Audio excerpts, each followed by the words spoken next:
In this video, we're going to look at all of the front panel controls and sections and learn our way around the plugin a little bit better.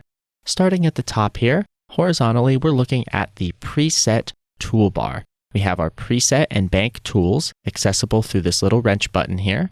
We have our bank select section, as well as our preset select section, which corresponds to all of the presets within a given bank.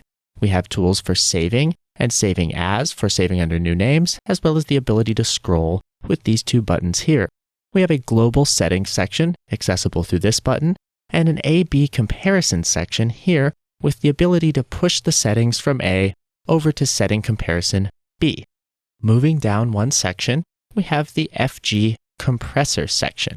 Starting on the left, it has a few buttons, one for power, which will turn the device on or off, and one for settings, which will bring in the two settings panels. Now we'll discuss the various settings that we have here later when we look at the FG comp module in depth, but for now know that these affect the ranges and numbers available through the four main knobs.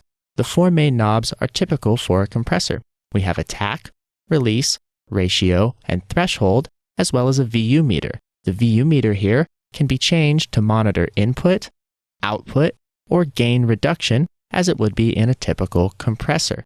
The threshold, ratio, and attack and release settings are all changeable through these settings panels.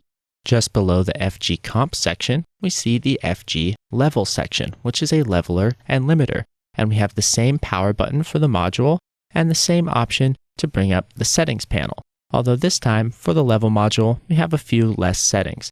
We have the transient section, which includes knobs for low punch and detail, as well as a gain knob and a dynamic perception knob.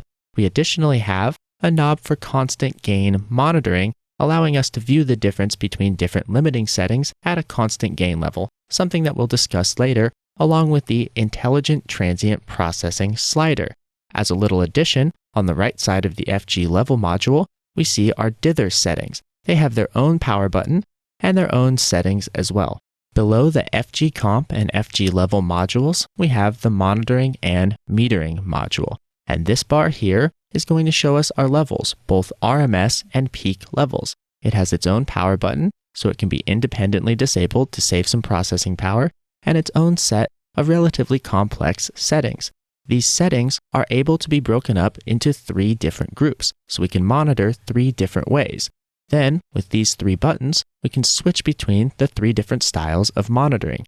In addition to the more scientific bar that we get here, we get a little more classic VU meter look down here in the bottom right corner.